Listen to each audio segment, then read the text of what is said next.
You're the first people hearing this. It's answering the question that I had a long time ago. What would happen if you could buy a snake charming kit off the internet, if that was a thing you could do? So I wanted to write about that and see what would happen. So it's a work in progress. This is the first 2 scenes of that story about this girl who buys a snake charming kit off the internet, as if that were possible. So along the way, there are these like snake charming facts. This narrator is kind of trying to decide, along at the same time, how the heck do you charm a snake? So I have these little facts dropped in. So we'll see just a little bit of her figuring that out. So it's called like Maggie the Snake Charmer. I don't have the names of the story yet, so we'll as it goes. So charming fact number 1. Although cobra snakes are able to sense sound, they lack the outer ear that would enable them to actually hear music. They follow the flute that the snake charmer holds with their heads, considering the person a threat, responding as if the charmer were a predator. Maggie had purchased her snake charming kit off the internet after 3 whiskey and cokes, 2 clicks of her mouse, and 1 defiant fuck it. After waiting the required 4 to 6 weeks for international shipping from India, a real Indian cobra snake, the box showed up on her doorstep in the middle of an ordinary day. It was the size of a standard moving box, and besides the shipping label, the only other mark was a large black fragile, as if Maggie purchased a 300-piece dining set. What would her neighbors think if they knew the box contained a live snake? And her landlord too, was this breaking the no pets rule? Was it technically a pet? Did she have to feed it regularly? Were there instructions that would tell her that? For the first time since dropping the $500 and impulsively clicking the purchase button, Maggie felt indecision creep in her bones. She nudged the box inside and sat cross-legged on the floor in front of the box for 10 minutes before she could open it. She peeled back each flap, pausing after each movement, imagining that the snake might come lunging out. When she peeked in and realized he was safely contained in his wicker basket, next to her flute, small cloth blanket, and thick instructional manual, she relaxed. There was a card attached to the outside of the basket, where the snake silently stayed. She carefully detached the card and read it. Hi, my name is Max, and I'm an Indian cobra snake from India. I'm an adult snake that has been defanged and is venom-free, but please still handle me with care. You can learn about my feeding habits on page 26 of the instructions manual and my hunting rituals on page 29. It was a relief to know the snake was defanged and no real harm to her, even with the cutesy attempt to seem non-threatening by naming the snake Max. Max and Maggie, partners in crime, compadres, now kind of roommates, charming their way through the city one day at a time. Maggie woke the next morning with a page of flute melody stuck under her cheek. Bleary-eyed, she left the snake in its box. It would be okay left in there, right? After all, it had been shipped this whole way and it was still fine. And rushed to catch her 20-minute train ride to the small office where she wrote for a women's interest website. All day long, she wrote posts like, how to have the best summer hair and 10 things you didn't know you could do with nail polish. Like she knew what the fuck to do with nail polish. Apparently, the only qualifications for her job were being a woman and having an English degree. Maggie imagined the headline she could write that day. What to do after buying a cobra snake off the internet. Subtitle, why the fuck would you buy a cobra snake off the internet?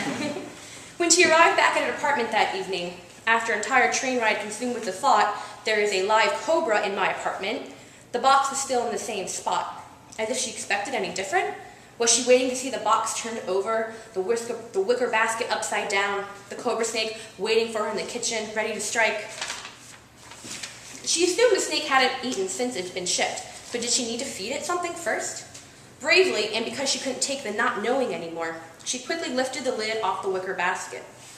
The snake looked like a coiled rope, covering the entirety of the basket, snug in its tiny little home. The only sign that the cobra was still alive was the small, slow flicker of the tongue every few seconds, but even that seemed muted.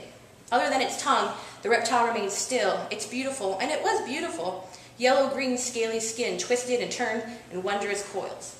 Maggie grabbed the instruction manual from her room and turned to page 26, Feeding Habits. With your purchase, you received a 1-month supply of food for your snake. Each meal has been pre-portioned and should sustain your snake for 1 week. Simply toss the food into the basket and watch your cobra quickly swallow the food.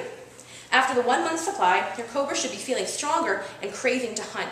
Mice, lizards, toads from your local pet store are a common food source. Consult your local pet shop for more information regarding snake feedings. The 4 pre-portioned packages looked to Maggie mostly like dehydrated chunks of dead mice and possibly lizard tails. Astronaut cobra food. Maggie remembered reading something about the snake's subdued state and flipped back to page 15, When Your Snake Arrives. Upon arrival, you may be wondering if your snake is still alive. Have no fear. Our cobras are under heavy sedatives for several days during the packing, shipping, and arrival of your snake. The snake sedative will slowly fade around day 3 of owning your cobra. However, it may take several days or even weeks before your snake adjusts to the new environment and even comes out of its home. We suggest first practicing your snake charming outside in a humid environment if possible, as this climate will put your snake at ease and make him ready to be charmed. Maggie decided to feed the damn thing outside, walking the 2 blocks to the park from her apartment, cradling the wicker basket in her arms as if it had kittens inside. She headed to a secluded patch of grass and lifted the lid. She emptied the contents of the food packet into the basket. The cobra, or Max or whatever, immediately perked up, raised its head, flicked its tongue, and lunged at its food. Its speed impressed her and made her heart race. She figured she might as well try to charm the snake now as a test run while he was alert.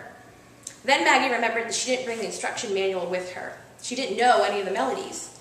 Holding the flute to her lips, she blew into the instrument, making a terrible honking noise that sounded more like a bus horn. The snake certainly didn't respond to that either. Charming fact number 2. Snake charmers hold their serpents in baskets hanging from a pole swung on their shoulder. Charmers cover their containers with cloths between performances. Charmers stand or sit cross-legged on the ground in front of the closed pot or basket, remove the lid, and then begin playing the flute-like instrument. It took Maggie 3 more days before she could finally lure the snake out. She had fed it, took it outside, even learned a melody, but she was still too afraid to charm it. She knew the snake was harmless. A bite would feel like a fleshy, gummy bite of an infant on her arm, but the sight of it still pulled at her insides. That was the thing that terrified her the most, she realized, was that it was all an illusion. You never really charmed the snake. It danced and moved because it saw the human, holding the flute, swaying back and forth and generally looking ridiculous, as a threat. And the cobra was poising to attack, following the dumb movement so it could find a good moment to strike. And this is what scared Maggie. Max was supposed to be her pet, her compadre. She housed it, fed it, and now she had to trick it into wanting to attack her? Maggie didn't want anything to attack her. Back in the grassy patch in the park, Maggie lifted the basket lid and took a deep breath and blew loudly into the flute, making huge, exaggerated movements with her body, and finally the snake, Max, popped his head up.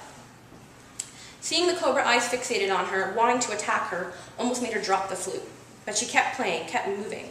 The snake moved slowly to her rhythms, being just as cautious as Maggie, seeming unsure if it actually wanted to attack. Maybe it wouldn't never attack. Maybe she could claim it as a defect and get her money back, a faulty snake. A jogger on the path next to her stopped immediately and jumped back in fear. "Is that real?" another girl behind her asked.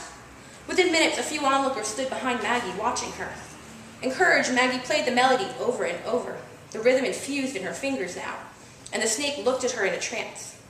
When Max finally made the lunge for her, the watchers gasped, jumping back. But somehow Maggie stood her ground. She wanted Max to try again even. The snake wasn't even really in striking distance. She could go closer, give the crowd a real thrill. She tiptoed forward, feeling the tension from the group behind her. Maggie wanted to play for longer, enthralled by the attention, but her lungs were starting to give out. She had never played a wind instrument, and her lips were starting to hurt. She played softer, moved backwards, and Max slinked down in his basket. She lifted her lips from the flute and wiped her mouth. Max was coiled again now, but his head was still lifted, still watching her.